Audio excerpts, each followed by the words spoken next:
I can't stop thinking about this. Picture this. Go. Documentary, last episode. He goes, I'm back. Plays next game. Popcorn going everywhere. Losing my mind. Cinema.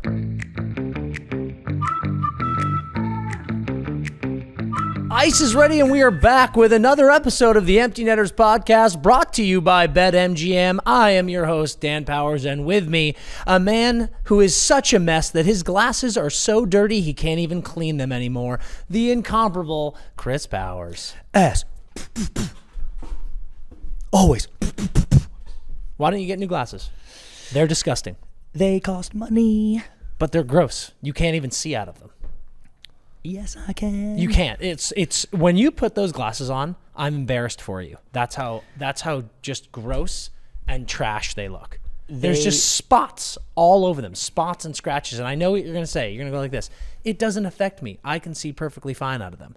Even if that's true, you are such an embarrassment to the human race that it's something that you should rectify.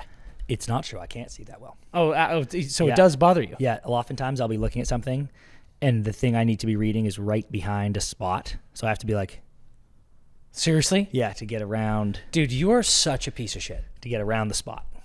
Here's the question, too. What is it on them? I genuinely don't know. Because every now and then I've seen them. Like, you'll leave them on a table, and they bother me so much. I can't even begin to tell you the rage and fury that I feel when I see your just disgusting... You turned into Dennis right there. Yeah, it's just awful. Yeah. I pick them up, and I try to clean them. I've used... cleaning products, not just a quick yeah, and they can't be cleaned. Correct. So I don't know what it is, but it's like it's between the lenses. You're such a shit pig that it's you have irreparably damaged the lenses of your glasses. Is it like, I don't know, I hate it. Protein buildup? I don't know, but even if it is, that's so gross. Like, I know, it's crazy.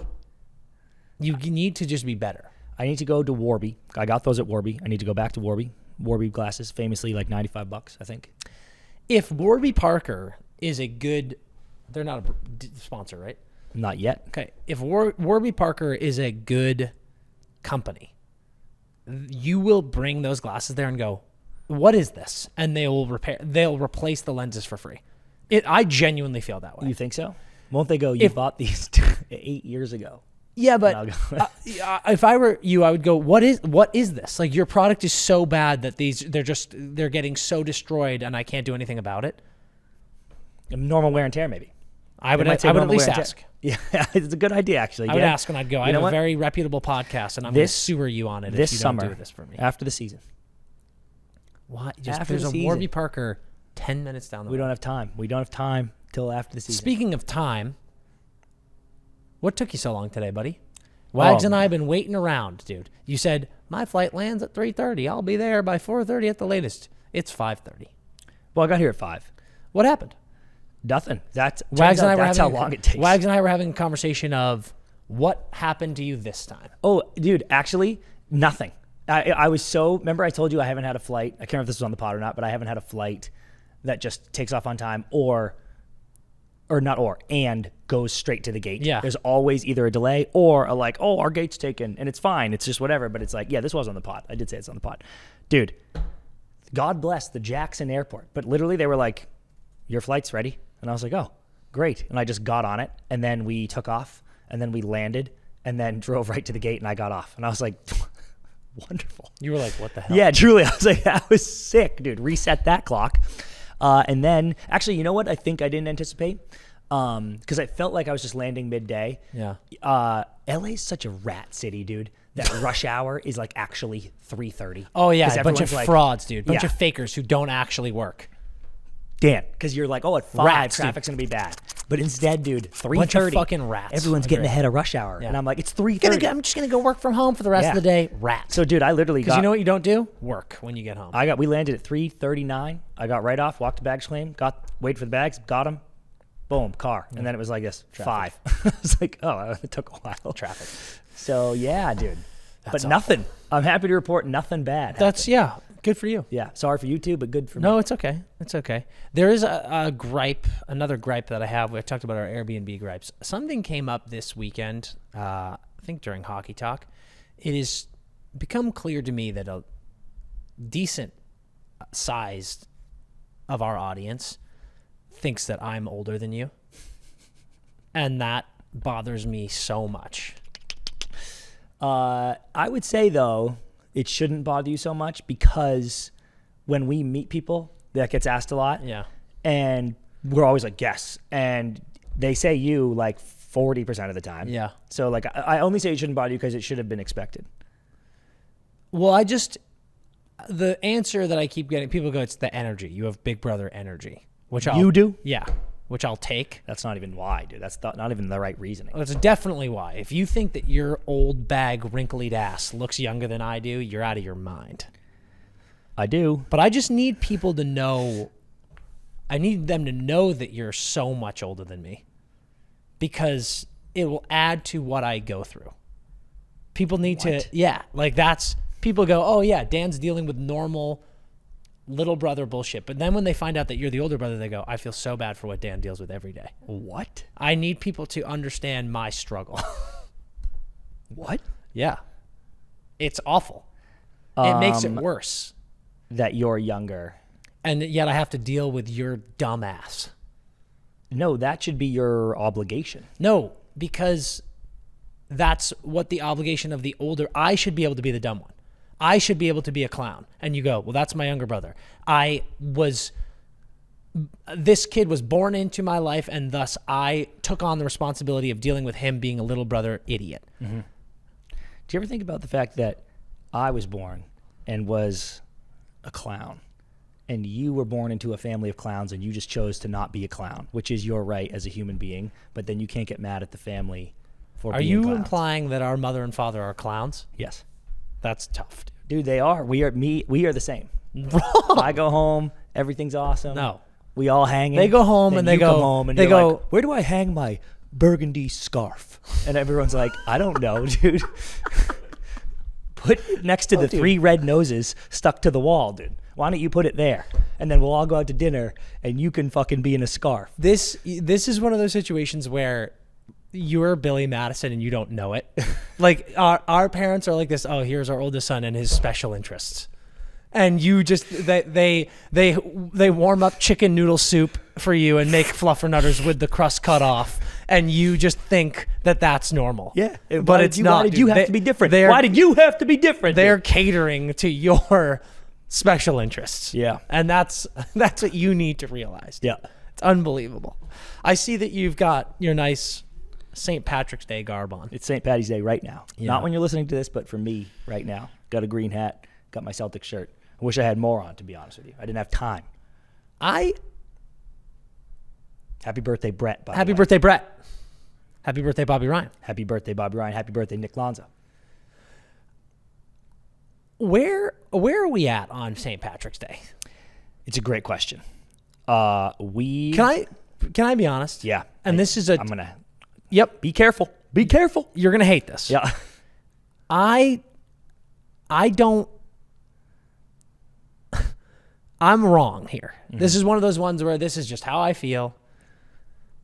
I don't love the wearing green. Oh, that's not at all what I thought you were going to say. Why? I'm kind of like, if you're not on a pub crawl doing it, you don't need to wear green. We don't... Hands up, dude. This is not a take that I'm going to stand on a soapbox on. The whole like, yeah, wear green. It's St. Patrick's Day. And I'm big on the celebrate, dude. Celebrate everything. Celebrate other cultures. This is awesome. We love the Irish. But I just feel like I see a lot of people who aren't Irish, who aren't drinking, wearing green. And part of me is like, if you're wearing green, you got to go drink. Oh, this take has transformed it's mutating. A few times, dude, here. The mutation that I am fine with is, quote, you don't need to wear green. Yeah. Fine. That's a fine take. The opening take was, I don't love the wearing green, which implied that the people that you are looking down on, even in some degree. Dude, I will not stand for that take on St. Patty's Day. Then it mutated into, if you're wearing green, you got to be drinking. And now, Dan, that's interesting to me. I kind of like that take. It's almost like if you're going to do it right. Yeah. That's the way I look at it. It is a very cool holiday. I know we have very good Irish friends that love it. And our family, our dad's side of the family is very Irish. Powers Irish whiskey, baby. So I like it. I like hanging on. It's a good St. Paddy's Day. It has come down a couple rungs in my book as I've gotten older, I think. Oh, for sure. It used to be like one of my favorite. I'd be like, dude, no matter what day of the week it is, drop everything. We're going to town. I was in New York this weekend. Yeah. There were a lot of pub crawls going on. Mm-hmm. It was, New York, weekend, St. Patrick's Day is on a Monday. Yeah. Weekend This before, weekend, yeah. a lot of people were doing pub crawls. I didn't join a single one. I was at a pub. I was drinking. Yeah. And I was like, I don't have any interest in this. Yeah. I think it's a getting older thing. There's a lot of activity there. Well, you see, like, obviously there's like Christmas, Thanksgiving, Halloween are kind of like the big three. Would you agree with that? I think it's insane to even whisper St. Patrick's Day in the same conversation as those holidays. Agree. Yeah. I'm saying those are like the Holy Trinity. Yeah. I think. St. Patrick's Day isn't even on par with Memorial Day weekend. Well, so I was going to say when I was younger, I think it was like after the Holy Trinity, it was like 4th of July, St. Paddy's Day, where like, what did you put in the Holy Trinity again? Christmas, Thanksgiving, Halloween. I think that might even be a boost for Halloween. Oh, yeah, that's a ridiculous take. I need a government mandated holiday. What, dude? Halloween is a massive holiday. You don't get a day off though. We're not having this conversation. After the Trinity. Oh, listen, I love Halloween. I'm just saying, it's nice when the government gives you days off from work. Dude, did you guys hear, by the way, that I just found this out, and starting next year, maybe 2 seasons, but NFL's adding another game. So it's like we're going to 18? Yep. Jesus But Christ. that means that now the Super Bowl is pushed 1 week, which means every year it's President's Day weekend, which means that Monday is off. Smart. They could have done that without adding a game, but no, just move. Yeah, just slide her over. Add like one more week. Add an extra bye week for all the teams, so people aren't dying on the field every week. Anyway, used to be kind of 4th of July, St. Paddy's. Now, I think kind of St. Paddy's might fall behind like a Memorial Day. We're getting very American here, but I just think 4th of July needs to be above Halloween. No, it's a government issued day off of work. Absolutely not. St. Paddy's though is still sick. I feel like it's now taking heat. It's now taking unnecessary heat from us. It is. It's a good holiday. Yep. It's fun. It's very fun. And it's a sick birthday. I know we just had some birthday shout outs, but it's really cool to be like St. Patrick's. Yeah. You're adding, we talked about shit birthdays being second week of January. Yeah. Or like Christmas when you're like, it's also my birthday. But at least on Christmas, everyone's drinking, enjoying themselves. Yeah. Like we talked your family. We talked about disagree, dude. Boxing Day, you could get a bunch of friends together to celebrate your birthday. Second week of January is the worst. We already went through this. Yep. Great one. St. Paddy's is like everyone drinking day. Everyone like, let's fucking go. That's great. But yeah, it's not in the big boy table. Yep. And that's okay because it's still fun. Everyone's in a good mood. Yep. I talked about being in New York this weekend. How was the Jackson weekend? Jackson. Wags. Make sure I stop in 5 minutes. Okay? Jackson, Dan, you went last year, obviously. I did. For all the listeners, we got to play Vale this year with an Empty Netters team, which was sick. Uh-huh. This year, Dan, we were both supposed to return to play for the Vermont Flex, which is actually like a Colby hockey alumni team through our many, many good friends on the Colby team. This was my second year playing the Moose. The Colby/Vermont Flex has not beat the Moose in like ever 10 straight games, which is like 5 or 6 years in a row. You play twice. This year we got the last weekend of the year for the Moose, so it's their retirement ceremony. It's this whole thing. It's amazing. Ryan Glanz, buddy of ours now because he's from here, and Sammy Glanz works for the Ducks. She was there, Dan. You saw those pics. Love Sammy Glanz, first Moose game for her. Oh, cool. Yeah. So we and Ryan's brother Dan was there, and I met him, and he's like. He's very good at hockey, and he was like, I live in Santa Monica, by the way. I just moved there. I'm dying for a beer league team. And I was like, huge pickup. Does he play D? No. Then I don't want him. Sorry, buddy. You seem like a great guy. So first game, we had the team. The boys were fired up. We even took it easy on Thursday night just to be like, we just got to get a 1 win, dude. Yeah. And we show up Friday, and I didn't even ski. I didn't even ski Friday to just like try to get some work done, get ready. And we go. We were up 2-0, and then I think up 3-2. And then down 4-3, tie 4-4. They score with 45 seconds left or something. Hit the table more. Hit the table more while you're telling this story. That's what we got it for, Dan. So an absolute dagger loss. Yeah. But super tight game. We had a great squad. Some new guys I didn't know. Our goalie was awesome. Unbelievable. Colby kid, Andy. Andy had never been skiing in his life. And he's like, I'm going to ski on Sunday. And we're getting dumped on. Jackson, it snowed for like 36 hours. And I was like, oh, this might be hard, dude. Yeah. And little legend, dude, just got up there and like, he fell twice, I think. We're just cruising down. We're going down Black Diamonds. He was like, I think I got it. I was like, what is happening right now? Love it. A lot of returning characters for us. Timmy Riley, missed you very much. Dan. It's my D partner. Yep. Hated to not be there. Johnny, obviously, Brightsea, Grilly, we're all buzzing. Yeah.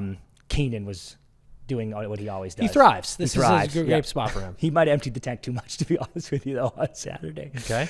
So anyway, Saturday we show up, and Johnny brought a moose pelt, and he was like, good motivation. Whoever gets a game-winning goal against the Moose gets to keep this pelt. Yeah. And Dan, Johnny, before the game, he was doing pre-games, and he was like hitting people, you know, like Brady kind of like but it was like hurt. Like he bloodied my lip before the third period, and I was like, dude, kind of love that. Yeah. So we get ready for the Saturday game.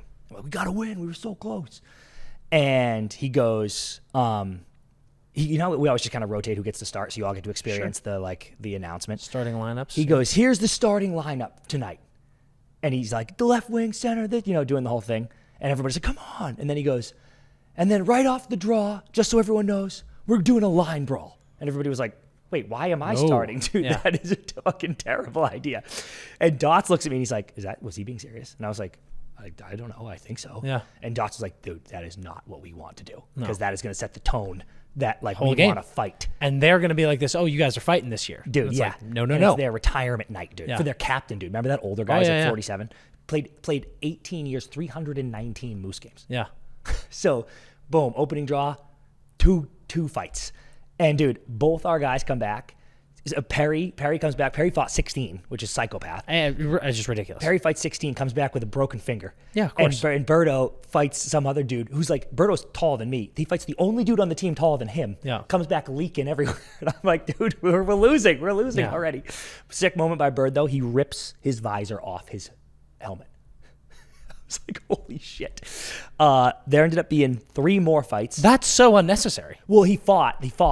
And then, like, he was bleeding and whatever, and, like, everyone's, like, pulling him to the bench. Okay. And he goes like this, rips it off, played the rest of the game, Chara. Yeah.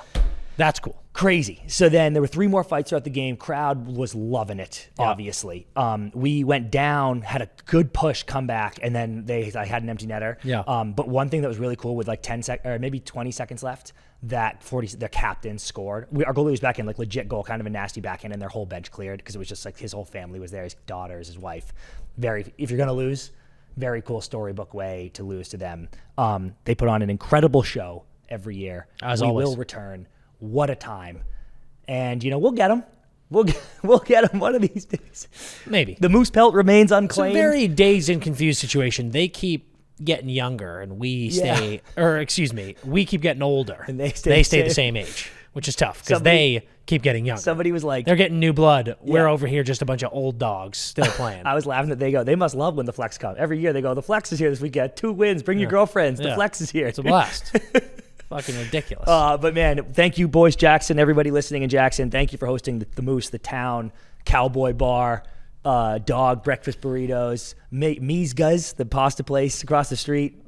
Dude, staple pregame fantastic staple. Stuff. What a time. I've got 2 things to talk about before we get into our hockey talk. Number 1, I'm admitting something. Okay. Got a little grease on my hands. Oh yeah. I installed a door handle here at the office. Not a big deal. That was you? Sure was. I was about to thank Edge for that. No, it was me.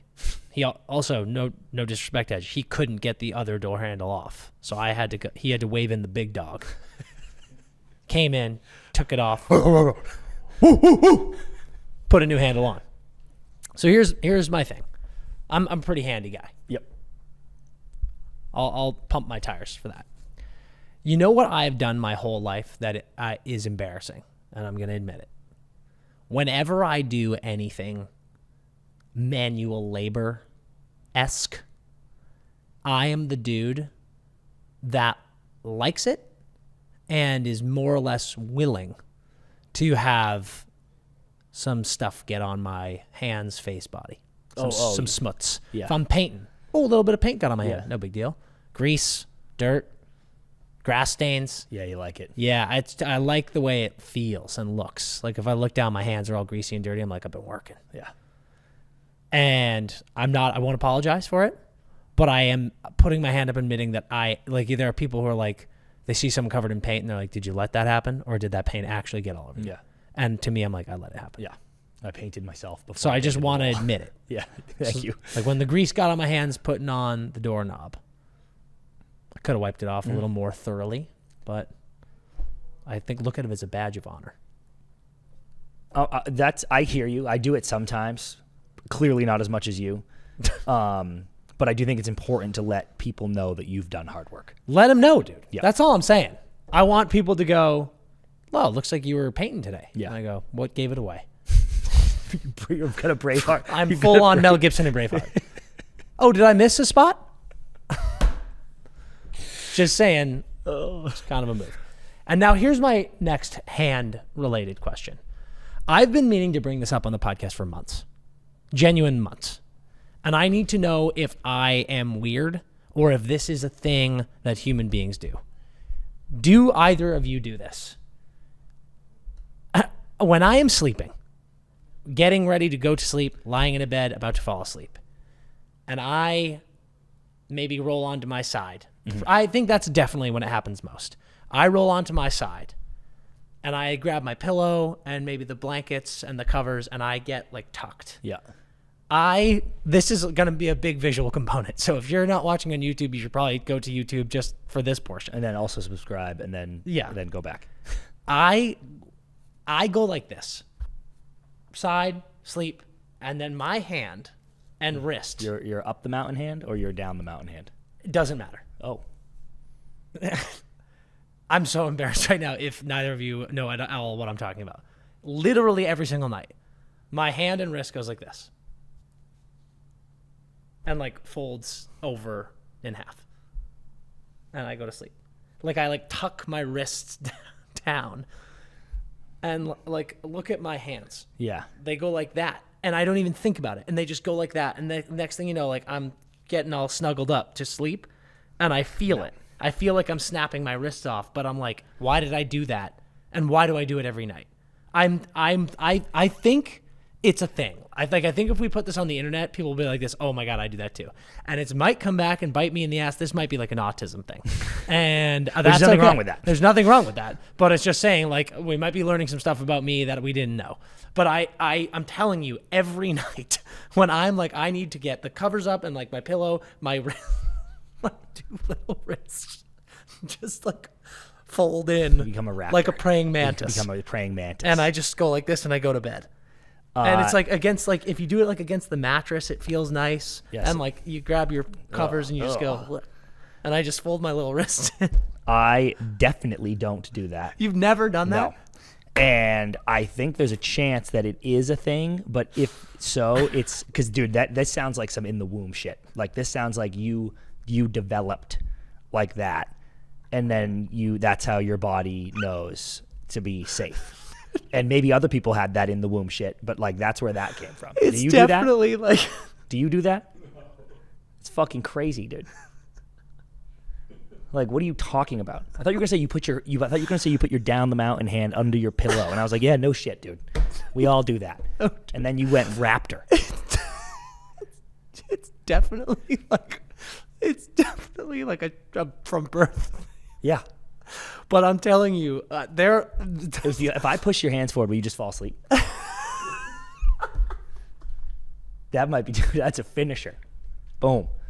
Dude, I don't know what it is, but like I will, you know, when you're so tired and you'll be lying down and you'll be in a weird position maybe, and the position's so weird that you can't fall asleep because you're like, oh, why is my hand above my head and now I'm losing feeling in my arm? It's like like every night I'm about to fall asleep and I'm like, oh yeah, I'm snapping my wrist in half. I should stop doing that. Yeah.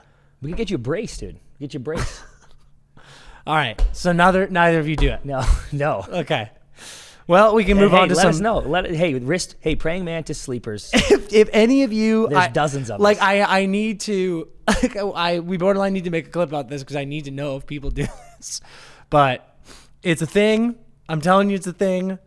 And my praying mantis army will rise up against you, dude. And we on will our sleep, back legs. Yeah, and we will sleep more comfortably than you do. Oh, with that, let's get into some hot ice. Oh my God. What's up, everybody? You know what time it is. It is BETMGM time, and they have some awesome promotions going right now. One of my favorites is the Second Chance, which happens every single Wednesday, every Wednesday. So what you do is you bet on a first goal scorer, okay? And if they score first, congrats. That was a pretty sick bet. You just won some money. If they score second, so you miss, they don't score first, but then they score second, you get your stake back in cash on that Second Chance promotion. So don't miss out on that. When it's Wednesday, this episode's coming out Tuesday, tomorrow. Take a shot at it. It's going to be incredible. And when you sign up for BetMGM and you use promo code NETTERS, that's NETTERS, you can receive up to $1,500 in bonus bets if your first bet loses.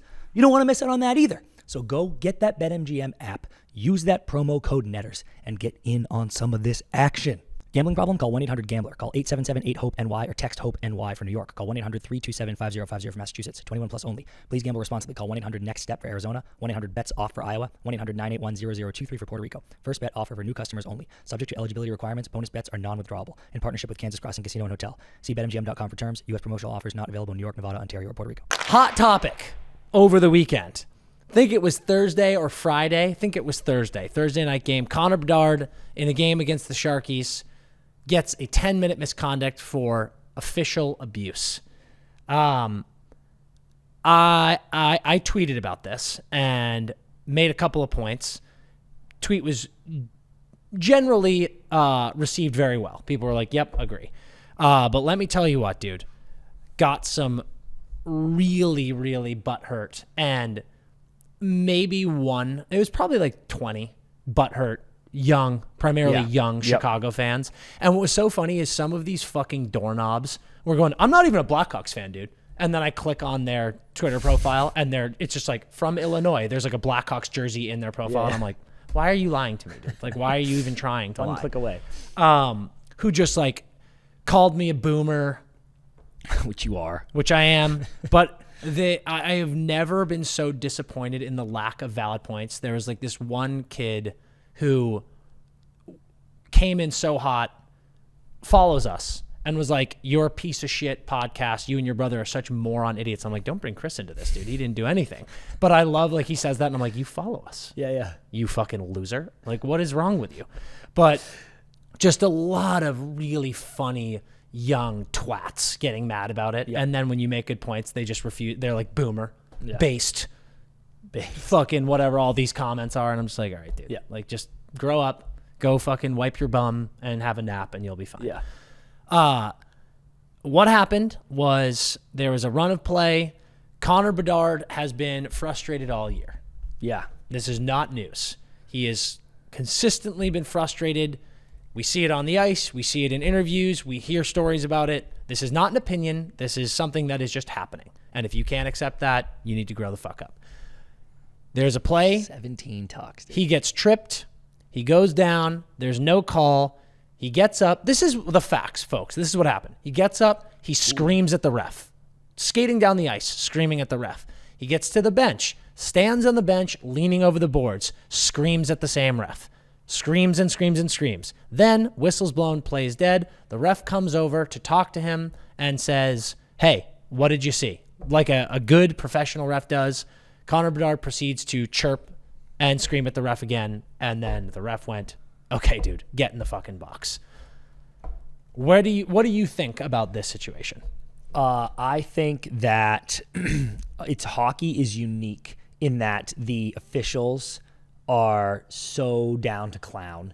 You see the mic'd up things all the time where Ovi skates by and says that's a cross check, and the ref's like, get in the fucking box, Ovi, or whatever. Like, you don't see that in other sports. Basketball is the most happy thing I've ever seen. Yep. I guess I can't totally speak to the NFL. I've never played. Actually, maybe Wag. Do you know, Wags? Like, do the players motherfuck the refs out loud and the refs say fuck you back during games, or is that like you don't do that to NFL refs?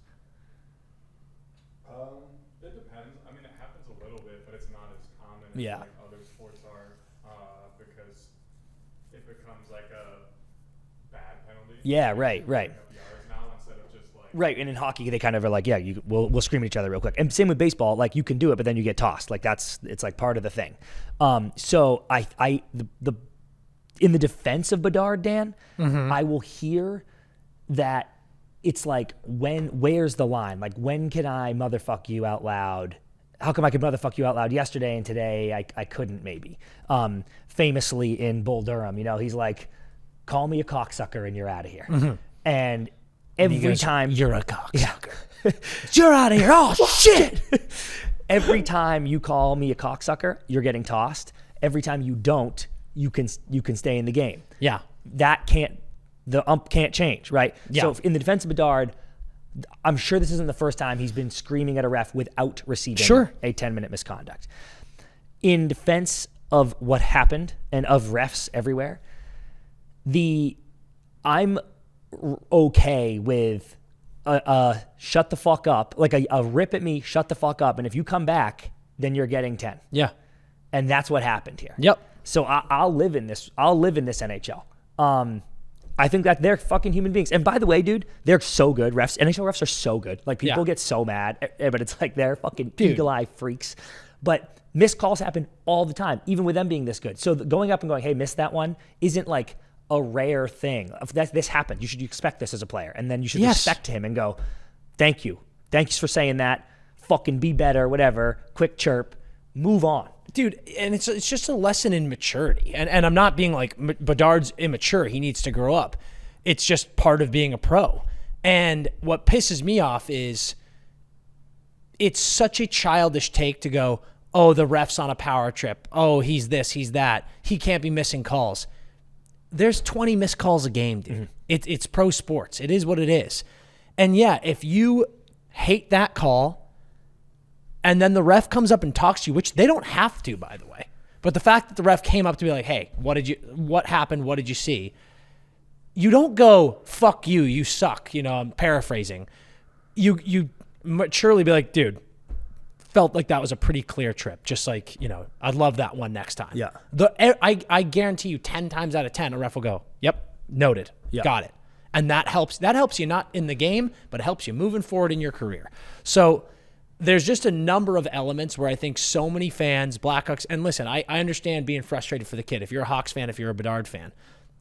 But ultimately, this narrative of the refs are out to get Bedard or they're not helping Bedard. Oh, Macklin Celebrini gets so many more calls than Bedard. I think it's bullshit. I think you need to, it's just very classic whiny narrative stuff that you need to cut the fuck out of your lexicon and your whole stance on the kid. Because is he the victim of some missed calls? Yes. And there's one thing that I know you agree with that I will voice on the podcast here. Guys, it is an unwritten rule and just a reality of the game of hockey in the NHL. And this is where it's gotten confused. I am not saying you have to be a veteran to get calls. A penalty is a penalty. You have to be a veteran and earn the right to run your mouth to refs. Agree. If you can't accept that, this is like a couple of these young kids have been like, fucking boomer. That's a boomer take. No, it's not. And you're a young little twat. Like, that's just the facts, dude. Shut the fuck up and accept that as a reality of the fucking game. If you are a veteran who has earned your fucking stripes in the league, you have talked to refs before, you have made your way through the league, you are going to earn the right, not get more calls, you're going to earn the right to run your mouth at a ref. It's like any relationship in life, dude. If you're a new kid, I don't give a fuck if you're the first overall pick or the fucking 700th. You can't fucking sit there, and I know there aren't 700 picks. Yeah. You can't sit there and run your mouth at a ref and expect them to go, totally get it. Like, that ref looks at you as a little fucking brat. So, dude, I agree. And I'm even, this is now, I'm going to get called a boomer, but I'm even more in it. I think there was a clip in the NFL maybe, but it was like a hot mic where a ref was like, you're not, it was like to Cam Newton or something, but they were like, you're not veteran enough to get that call. Yeah. And everybody was like, oh my God. But I was like, so what, dude? Like, you see in the NBA all the time, like Jason Tatum would get mauled going to the rim when he was 18 and now he gets the whistle. And I'm like, And listen, like, I don't love that about Yeah, the game, like, but like, it's kind that's of the way is the about world the works, game, pal. But again, take out the getting calls element. I'm just talking about talking, dude. Yeah. Don't run your mouth. It's not even a conversation with talk. Yeah, and my last point is, and I made this point in my tweet, and this is another one. If you can't, there was some people who were like, that point's bullshit, dude. You're an idiot if you think that. Watch the clip back, dude. No one on the Chicago bench does anything. Yeah. And so many people were like, they were probably just as surprised as him. Wrong, dude. It's like a 1-goal game, and now your best player gets thrown in the box for 10 minutes. Foligno talked to the ref for maybe 10 seconds and then walked away. Dude, if that was as egregious as a lot of fans are trying to pretend like it was, there are your guys with letters on their sweaters, and your coach primarily, first and foremost, is going to lose their mind. Yep. No one did that. Yeah. So maybe they're like, yeah, dude, you went a little too far there, Connor. It's not a big deal. That's the other thing. Like, and I said that a bunch of times on Twitter too. This is not a big deal. Yep. The reason I'm fired up about it is because we just need so many fans to be less homer and less blind when defending something that happened to your team. It's okay, dude. Sometimes bad shit happens. Got to accept it. Yep.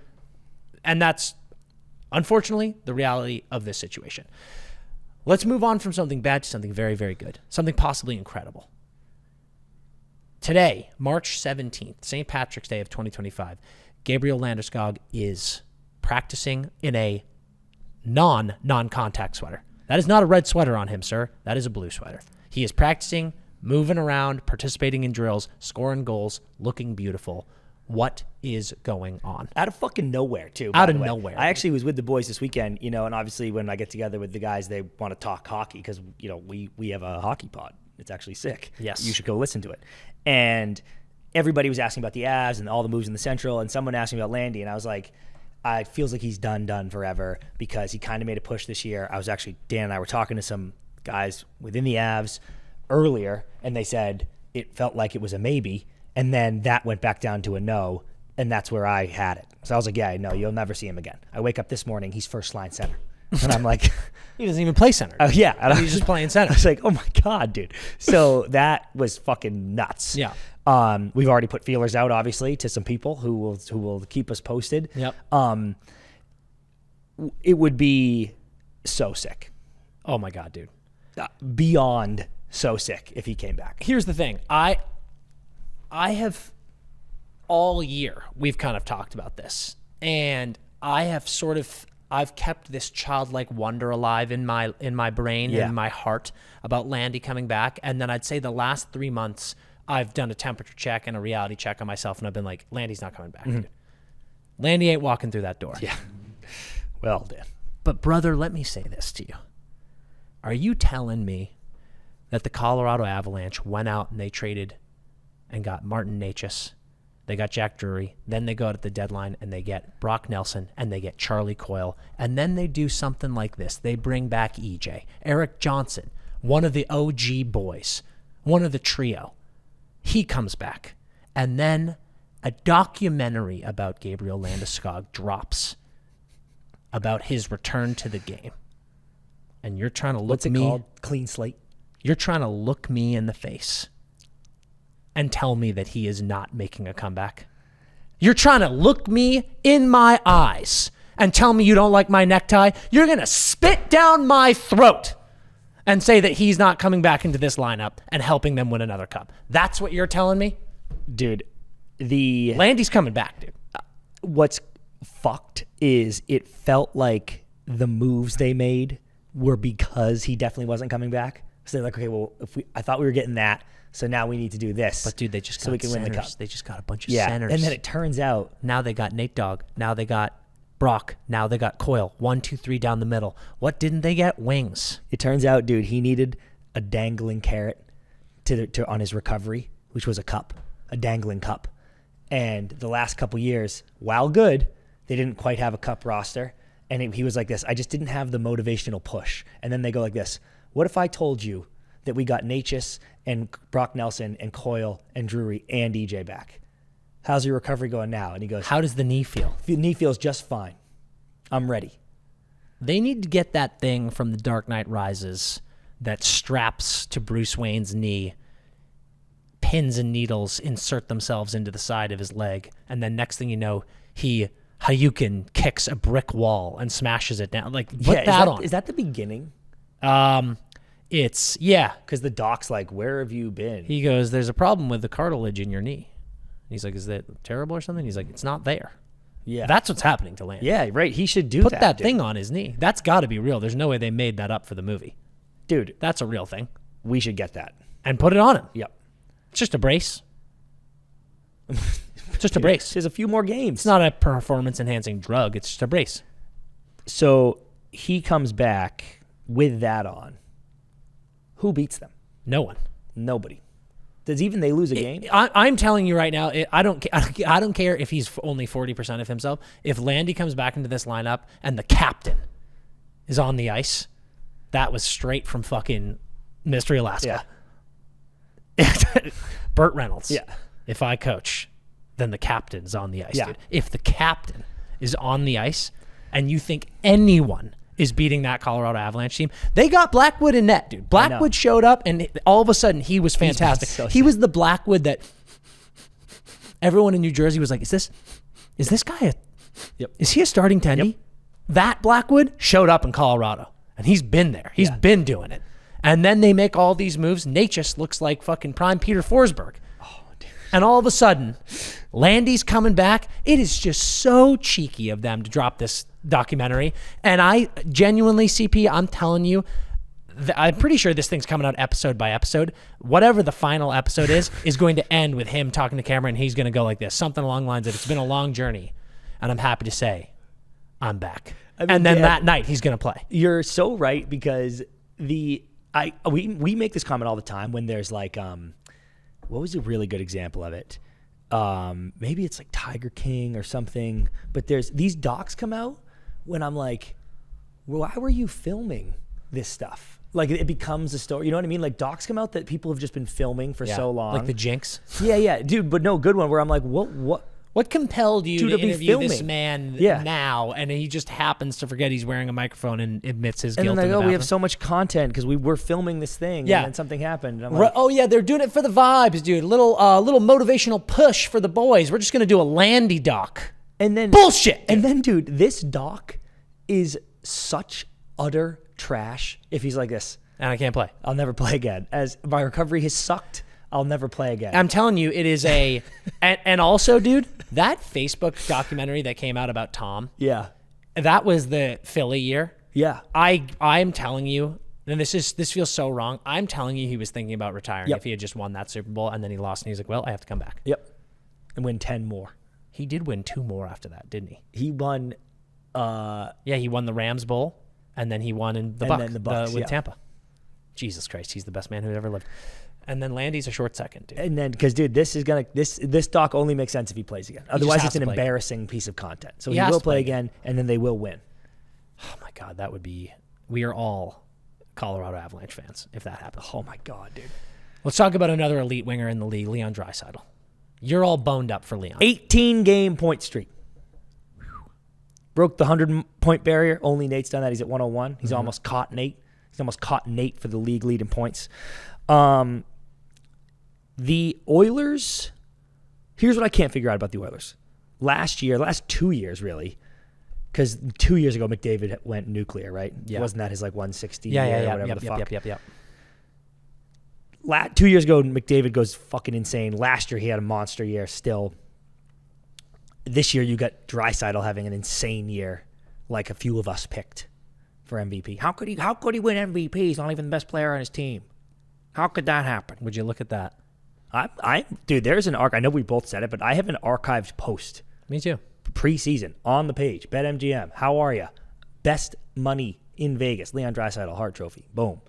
Anyway, the Oilers have been bad for the last month. I was about to say horrible, but that would be unfair to what they did to start the year last year, which was horrible. Yeah. So they've been bad. Yeah. And the Kings are hot. The Kings have won 5 straight, maybe. So I think with games in hand, which I hate doing, but if you give the Kings those points, the Kings, I think, have jumped them for home ice. Not that the Oilers give a fuck. I truly believe they don't. Oh yeah, they do not give a fuck. But if I'm the Oilers, and this is both a questioning the Oilers section and a Leon Flower section, because Leon's been so awesome. And Connor, I don't want to shake a stick at Connor. He's 4th in the league with 86 points, 61 assists. Sick. You have those two guys firing so hard, and Leon taking that extra step when in a season when maybe Connor isn't quite fucking Superman. I just don't know how you, as an Oilers fan, you can think that this is enough. To be like, we've got Leon, and he's having this MVP year, and Connor's still Connor. Yeah. But I'm like, I suppose the reason I brought it up to you is maybe the question is, well, Connor's always Connor, and Leon's sick, but like, this is extra sick Leon. So I'm like, oh, is the extra sauce here? I think genuinely Leon is always this. Don't forget, Leon has an MVP. People forget that. Oh, 100%. I think Leon is always this sick, Yep. and they genuinely just oscillate. I think they're like, dude, you go for it this year. Yep. I am with you in that something feels a little shaky about them right now. And obviously it's easy They to do say that, though, yeah. in this skid. Yep. But that was about to be my point. Yep. I like I said at the beginning of this year, as I told you, I don't think they give a shit. I don't think they give a fuck at all about the regular season. I genuinely believe something was knocked loose in Connor McDavid's brain last playoffs. Same with Leon. It's a huge part of that was Leon extending when he did. We talked about a bunch of times Leon could have easily taken this right into the summer, made them sweat. But I think something was unlocked in their brains, and I think they are on full-on cruise control. And day one, I think first game of the playoffs is going to be so telling on what this Oilers team is. Now, there is an element when you remove those two about the rest of the team. Can you look up Bouchard stats for me? Yeah. Like this dude. Because if you look at their team stats, you know, we had 50 goal scorer Hyman last year. We had 70-something point Bouchard last year. Yep. And I think we've talked about it a bunch. I think Fogue Daddy was such a bad loss for them. Yeah. I know he was like bottom 6 guy. People didn't really think about him, but Fogle was so important to that team last year, and I don't think they replaced him. Skinner is not even playing. Jeff Skinner is like not even playing half the nights, it feels like. I like that Wallman pickup. I like the Trent Frederick pickup, but there is a drop-off that feels a little different than last year, and it makes me slightly nervous for the Oilers. But I stand by so passionately. They are Vegas-y to me now with what's been unlocked in those two, where I'm like, literally wake me up in the playoffs. I think that's how they think. Okay, cool comp. I'm going to disagree because It better be respectfully. it is not. Fuck. Unfortunately. Okay, go on. I do think those two guys are Vegas-y. Those Okay. two guys. Because they go, this doesn't matter. I just need to get dialed in the playoffs. Okay. Which is a fact. But it's not fair, and maybe you didn't mean this, but it's just I'm unwilling to call the Oilers Vegas-y because they don't have the roster that is capable of being Vegas-y. Some teams do. The Oilers don't. And some teams have the roster to be Vegas-y and aren't Vegas-y. They care about the regular season or whatever, and maybe they have to for some reasons, because for seeding or whatever. But this Oilers team, and to answer your question, because this is part of my point, Bouchard has 13 goals, 40 assists for 53 points through 67 games. He had 82 points last year. Hyman has 22 goals, which is actually a miracle considering he didn't score for the first month of the year.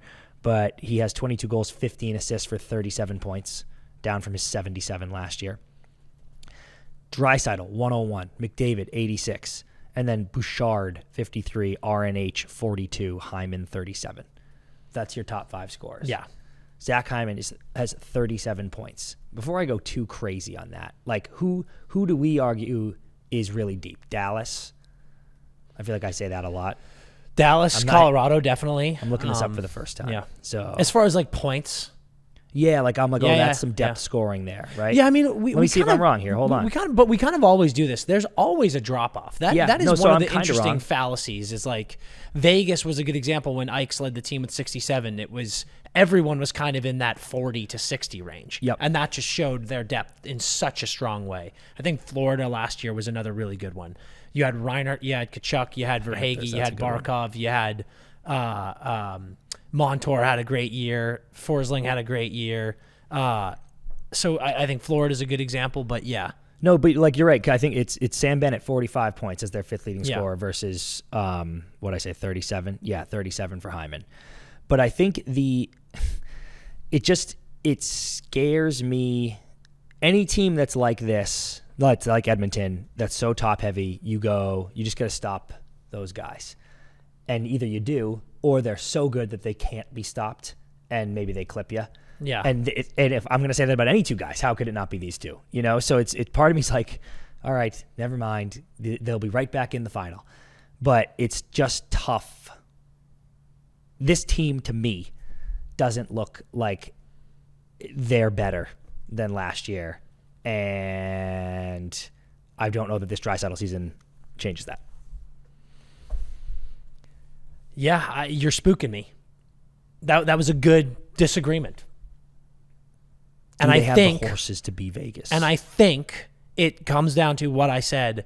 I think game 1, obviously series 1, but I do think game 1 is going to show us a lot of who this Edmonton Oilers team is. Are they sleepwalking? Yeah. Are they sleepwalking, and are they going to go Boom. and come out of hibernation and then step on the gas? 'Cause Or are they going to go, this is us? Leon was sick in the playoffs last year, right? he was great. Didn't he have... He was great. That was him, right? Wasn't he having like the most playoff points, or was that Connor? Connor was dominating. Definitely. Oh yeah, no, he didn't. He broke like a playoff point record. Or some Yeah, shit, yeah. didn't he? Connor Yeah. was like, we were saying that Connor should Yeah, probably we get. bet- we bet on that. He did get Conn Smythe. Yeah. Leon 31, 10, 21. Yeah, so I mean, like if Connor gives you another fucking near 40 points, I mean 31 points is sick. I was gonna say Leon was good too. Connor gives you another 40, and Leon bumps that up a little bit. That's interesting. Yeah, that's what I'm saying. So big. So the last thing I wanted to get into is a little segment I'm calling buy in stock. Sharks were eliminated from the playoffs officially over the weekend, I believe. Mm-hmm. I wanted to look at, and this is sketchy because the East is pretty even a couple of the last ones here, but the East is so still up in the air. Yep. That wild card race is just insane. But the bottom 5 teams in both conference, Ducks, Kraken, Preds, Hawks, Sharks. That's going from 6th to 10th. Yep. I'm looking at the Yeah, wild card yeah. race just if people are paying attention. That's why I have 6 to 10 instead. Yeah. And then on the East, Sabres, Flyers, Penguins, Bruins, Islanders. That went the reverse order. Yeah. Really confusing people. Who of those teams are you buying stock in as far as future? Because I found this to be very interesting.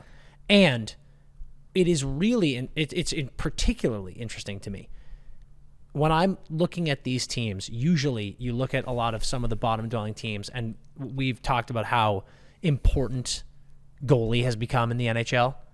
There are 2, I would say 4 teams here, or excuse me, 2, 3 teams here that have a certified blue chip goaltender. Oh, okay. Yep. And I think I personally see 1, 2. You see 3 blue chip gold? Oh, yeah. I do. Me and too, I me see too. 1, 2, 3 who have a guy that I'm like, oh, yeah, that's going to be a blue chip. Okay. Who are you buying stock in? Okay. I'll let you call out 2 teams. Like, who do you think you're like, you can go one West, 1 East. And I'm just curious because we've talked about it before. Like, don't need to bury the lead more here. I have never seen a team with as bad of a record as the Sharks have such good vibes. Every single person on that team and in that organization could not feel better about the direction they're going in. And they're losing and having so much fun every single fucking day. It's truly astounding, know, dude. dude. And I think they deserve so much credit because you look at the contrast, you look at the way that they've drafted, you look at the draft picks and prospects that they are stockpiling, the fact that they're losing, and then we're getting all these funny photo shoots where they're like, the boys are doing that bet, they're doing all these funny things, they're having a blast on the road. You're going to look at a team like Chicago and tell me they're having even a semblance of that much fun. no, it's been a nightmare. They are not. So that is a team where I'm like, holy moly. If you're a Sharks fan, you probably feel amazing right now. You're still having fun. You're eliminated from the playoffs, and you're still having fun every single game. You're not going to get the 1. I want 2 in the West. If you're only letting me pick 2. You can do that. Sharks, Ducks. Dude, the Duck stock is. What's funny is they're like technically in a wild card race. I know. They're probably not going to get it. Teams are firing, dude. But it is nuts how like the Sharks are not way. They are ahead of schedule. Like the Blue Jackets are not in this because they're too high. Yeah, right. They're way ahead of schedule. And yeah, the Duckies are all of a sudden like, wait a minute, are the Ducks sick already? The Ducks, heavy stock in the Ducks. Ducks and Sharks, and I'll just hit them all, Dan. Hawks, sell. Sharks, buy, put everything. Put literally God, everything you've ever had on the Push Sharks. the stack, dude. Ducks, take out a second mortgage. Boom. Kraken are a don't buy. They're not a sell, but they're a don't buy. Yeah. For me. They got to figure some stuff out. Yep. They're a don't buy. Preds are tricky because I'm selling. I'm selling. This is another year of everyone thought Saros was the best goalie in the league a few years ago, and then last year people were like, "Oh, what's going on?" And then this year everyone was like, "Oh my God, they got all these players. Saros is insane," and they've been worse than. Who's the third blue chip goalie then? It's Saros. Oh, okay. Yeah. But again, he is. Yeah. You know, he's not. He wasn't amazing this year. He's not. He's been good. The Preds have some things to figure out too, and I still believe in Trotz, and I still like what they have more. There's put it this way, I think Trotz has a plan. I don't think they're like, oh fuck. Well, I think he has a new plan. I think he had a plan, and he was like, this plan went horribly. Yep. I have a new plan now, and it's going to be a great plan. Plan B is an even better plan than Plan A was. Yeah. But what I was trying to say is, if the team is like a building, you're just trying to build this structure. Yeah. The Preds have better materials than the Kraken do to put it together. Yep. And they fucked up the building of it this time, but they're going to try to build it again, and they still have good foundation. Yep. Though. More so than the Kraken, I think. Moving to the East, Buffalo, sell. Nightmare. Per usual. Pittsburgh, sell. Ridiculous. I'm going to go don't buy on Pittsburgh. Dude, we've talked about it, and I'm the hardest on Pittsburgh in the world. Right now, I think they're awful. I think it is insane that there's anyone defending Dubas. Like coming in, getting the guys that he got, going out and getting Carlson, Raquel, Hayes, and them being like this, yep, we're making a push for Sid, and this is what we're being delivered. Yeah. Awful. But they have prospects and picks, and they have done a decent job, trading Pettersson, getting what you got for him, trading who did they just ship out? But they have stuff. So I'm not buying them. Don't buy. But I'm saying don't buy. Islanders. I'm saying don't buy. But I'm glad they did what they did. I loved the Nelson move. Yeah. Eiserman's waiting in the wings. Have a pulse, you know. And here they are, dude. They're fighting for no. That was an interest. They could easily sneak in, dude. The East wild card is an absolute shit show. Yep. So, just saying. Yep. Don't buy. Don't buy. The Bruins. Don't buy. As long as Don Sweeney is at the helm, don't buy. That's fair. And Philly. Don't buy? No, sneaky sprinkle for me. Sprinkle some action. I can sprinkle some action. Put almost everything you have on the Sharks and the Ducks, and whatever's left over. Yeah. Put on Philly. I'm fine with that. Yeah, I do think as much as I want to go buy in one of these East teams, the buys of the California teams. California's coming, dude. California hockey. Kings, Sharks, Ducks. Are you kidding me? The next 5 years? Incredible. Wags, let's get into a beer league hotline brought to you by our friends at Labatt Blue. We have a new recruit who is lacing them up for the first time in over 5 years. Guy we've been trying to get involved for the past few years now. He's always too busy, always making excuses, but he finally committed to play. Week 1 schedule drops. The first thing he says is, probably have to miss week 1 for my dodgeball playoff final. I respect the playoffs, but this guy is going to miss his first week back in half a decade to compete in a lower division dodgeball ship. Is this bad practice or bad omen for this guy as a team dude, or is this just bad timing? Twist, I'm the guy.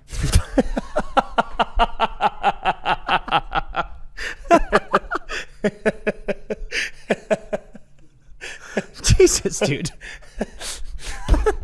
The self-awareness is off the charts. Dude, that is good. Off the charts. I don't even know how to address this man, because it's like I was so ready to talk about this guy, this unseen, unheard guy, and now it's just him. It's him. So I suppose we're just talking to you. Yeah. The fact that you are this self-aware to write into Beer League Hotline about yourself means you know you're doing something wrong. Dude, he goes, is it a bad omen for this guy as a team dude talking about himself? I'm like, dude, if you think it's bad, it's probably bad. You're an unreliable guy. Yeah, always have been. Can't teach an old dog new tricks, Dan. You're an unreliable guy, and you know it. Hear me out for 1 second. As dudes who play several men's leagues, and other than hockey, I mean. I can't. No, I'm so like this guy. I am having a hard time wrapping my head around what just happened. Here's what I'm. He rattled. speaks so negatively about himself. Yeah, this guy, dude. But he kind of. He's always too busy. Always making excuses. Like this was a low key flex though when he goes, a guy we've been trying to get involved for a few years now. Like this team's been after him for a few years now. Yeah, well, he said not chasing. He says we're trying to get involved. That could be. It could be him being like, guys, I'm trying to get out there, and they're like, I mean, yeah, anytime, dude. We're wide open. Just show up. Literally, just show up. On paper, I have no problem with this because it's week 1 and it's a final. It's a final. Completely It's a final. So I'm like, it's fine. It's not a bad omen. You go, dude, I'm so sorry. Horrible timing. It's literally the championship. I didn't even know we were going to make the championship, but we did, and I'm in it. So I got to play. I got to see. Because you know what? My Wednesday night hockey is some of those guys' dodgeball. And I don't want them, who've been grinding all year to make a final, to get hung out to dry and lose their championship because homeboy didn't come because he had to go to week 1 of a beer league season. Yep. And they're making fun of his low-level dodgeball league. How good is your beer league, pal? Probably not that good. I've got a couple things to say on that. Omen is the wrong word. It's not a bad omen. It is a bad look. Yep. It's a bad... People questioning it. It's a bad start. Yep. Because, you go, I'm back, dude. I'm finally in. Week 1, you're out. Everyone's like, fuck you, dude. Same story. This guy's up to his same old bullshit. Yeah. Never going to show up. I'm with you. It's the final versus week 1. Get in that dodgeball game. Now, on that topic, I'm not surprised that you are on his side there as an overbooker, a person who's doing a million things. Sure, I get it. What I'm saying, if I'm a member of this team, I go, sure, it was the final, but he's also just admitted to me that he's in a dodgeball league on this night as well. Yeah. This will not be the last time a dodgeball conflict comes up because there's going to be a night where you're looking to get a little sweat in, but maybe you don't want to lace him up. And you go, I can get that workout in dodgeball. I have dodgeball too. Maybe dodgeball's short. They got probably closer. Closer to the home. Well, and I meant numbers. Oh, maybe they're short on numbers, yeah. and they really need him. Yeah. And you're looking at the email for hockey, and it's like, they got plenty of guys. They got 10. I can drop them down to 9. That's not bad. That is bad. Yeah. But he's like, well, dodgeball, we can't even field a team if I don't show up. We forfeit. So dodgeball is going to be an issue more often. You're right. It's the same night, dude. And I think that is actually the big issue here, dude. It's not the fact that you bailed immediately week 1. It's not the fact that you were unreliable. It's the fact that you don't know how to fucking commit, dude. You're a slut. I would tell him, first of all, week 2 is the most important week of this man's career because you better be there early with beer. With beer. And bells on. You truly need to show up. You chime in. If you guys have a schedule, break the schedule. Go. Yep. I'm on beer this week. I'm sorry I missed week 1, but I'm in. Absolutely, it's very important. But I'm telling you, dude, if I'm smart and I'm on this team, doesn't matter what he does. Yep. Doesn't matter how much ball licking he does, how much groveling, and how much apologizing. Doesn't matter because I know he has a mistress. Yeah. I've seen her. You gotta tell him. saw her. I saw her getting out of the car. Yep. I've seen the mistress. I know it's there. And he hasn't cut her out. Well, She's just going on vacation. That season's going to start up again. You got to tell him to quit.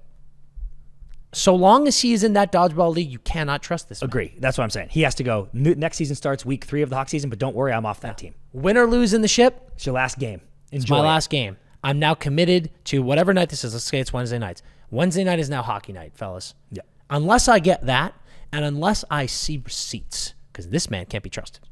That's you correct. cannot be trusted, sir. I need to see receipts that you are done with dodgeball, because otherwise, no. Correct. He's sneaking out the back. He's cheating with the whore down the street. Huge thank you to Labatt Blue for another awesome beer league hotline. Phenomenal stuff.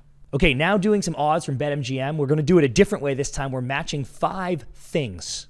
and their odds that they're going to happen in this hockey season. This is we've been so bad at this. To add more chaos to this is such an interesting idea. I thought if we make it harder, it would be easier for us. Just ridiculous. Okay, Wags, what do we got? Kings to win the Pacific. Lightning to win the Atlantic. Stars to win the Cup. Capitals to win the Eastern Conference. Avalanche to win the Western Conference. And the odds out of order are plus 300, plus 500, plus 475, plus 600, plus 350. Caps to win the Eastern Conference is our lowest is. It has to be plus 300. 300 because they... I'm writing these. Okay. 300 for sure. Caps to win East. Caps to win Eastern Conference. Bolts to win Atlantic. Interesting. Kings to win Pacific. Interesting. Stars to win Cup. I feel like that's got to be a 6er. Because it's the hardest. Yeah, it's just like, that's hard. Avs to win the West. Is anyone, are the they're going to catch the Jets? Well, it's to win the Western Conference. Like, go to the Cup. Like, they are going to win the Western Conference. Yeah, this is playoffs. So, but I still think they probably are the Western Conference favorite over the Jets, Yeah. I would bet. So I kind of like them at 350.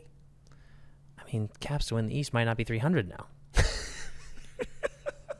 Fuck. Yeah, I was thinking regular season. Yeah. This is just all playoffs. So maybe This is what I said. You add chaos. You don't lay out what we're talking here. You're just saying random stuff. Okay. This is all playoffs. But still, you don't think, or they're probably not. I bet Florida. No, dude, Florida. But Florida could be. I bet Florida's like plus 150. Dan. I bet Florida's fucking negative. To win the Eastern Conference? Yeah, I bet they're minus. No, I bet No they're way. plus 150. It's like the That feels low. Caps could easily be plus 300 and be lower than Florida. What is the most likely thing to happen here? Yeah, so I think it's Caps win the East, or maybe Avs win the West. How far back are the Kings in the Pacific? Not that far. You think I that's bet. the most likely? You think they can catch? I think winning the Pacific is easier than winning a conference championship. True. That's the one regular But you don't- season thing here. But the Lightning are like tied with Florida, nearly Yeah. tied with Florida to win Yeah. the Atlantic. I think those are going to be our 350 and 300. You think? Okay. They're easier tasks. Which one is the favorite, I think or more likely? Do you think the Lightning to win the Atlantic? yes. To catch the Panthers. 300 and then 350 for the Kings to win the Pacific. And then I will say 475 for the Caps to win the East. Okay. And then we've got 600 at Stars to win the Cup, and we're going to go 500 for Avs to win the West. Okay. All right. Going down the line, Wags. Lightning to win the Atlantic, 300. Kings to win the Pacific, 350. Caps to win the Eastern Conference, 475. Avs to win the Western Conference, 500. And Stars to win the Cup, 600. We got all of them right. You got 3 right. Come Go, on, dude. I told you, make it harder, it becomes easier. You make it harder, it becomes easier. What do we get right? You got Lightning right. Nice. Kings right. Nice. Well sussed out by me. And the Stars. And the Stars. Wow. Okay, so we just have to flip Yeah, the just conferences. simple. Flop them, flip-flop them. And those are close, too. 475, 500. Dude, we fucking nailed that. Absolutely fucking nailed that. Caps to win the East, 500. Avs to win the West, 475. Damn, dude. They know. They know. They know. Avs are winning the Cup. Dude, they know. Landy's coming back. Avs are winning the Cup. Dude. Wow, Lightning to win the Atlantic only plus 300 is terrifying. Take me to Denver, dude. Take me to fucking Denver. We're going to finish up this episode with a blind ranking, which was requested by a fan. Absolutely love it. We're going to do blind ranking Stanley Cup teams of the last decade. Wags, what do we got? I am going to go out on, I feel like I'm going to have a lot of recency bias here. Ooh, I believe that.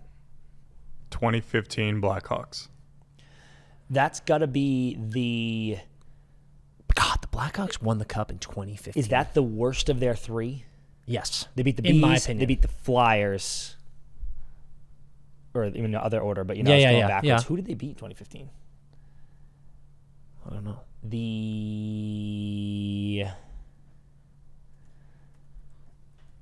Couldn't have been the Penguins. The Penguins were 16, 17. Washington was 18. They ripped the soul out of somebody. Who was it? The Lightning. They swept them. Wow, that was Tampa. Yeah. Forgot about that. So that's probably, I wonder what Hawks fans would say. Like, which was their best team? I feel like that 2013 team was so good. Yeah, this That was like the team wire was to wire good. team, wasn't it? Like they,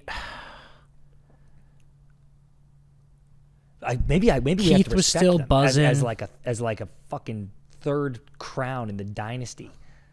yeah, it feels almost like we're being dumb. Yeah, I was about to put them low, but now maybe I'm like they're like 2.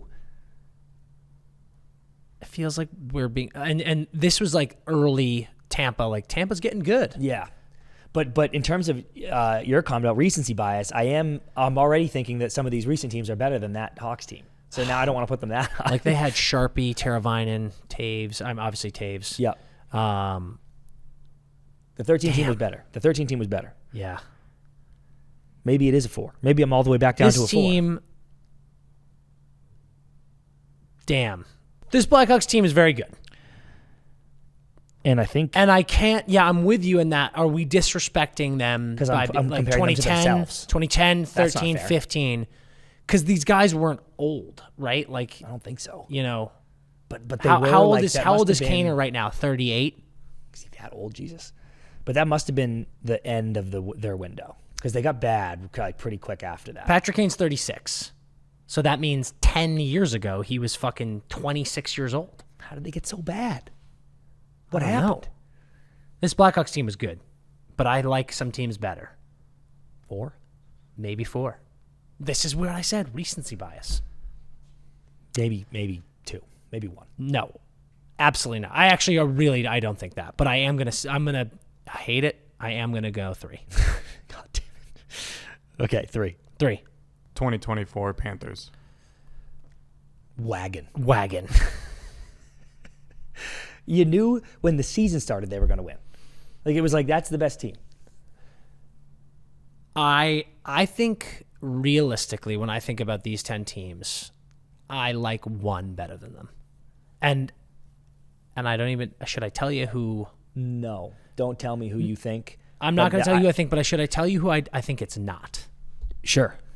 I don't think it's either Tampa team. Oh, wow. I was positive you were going to say one of them. No.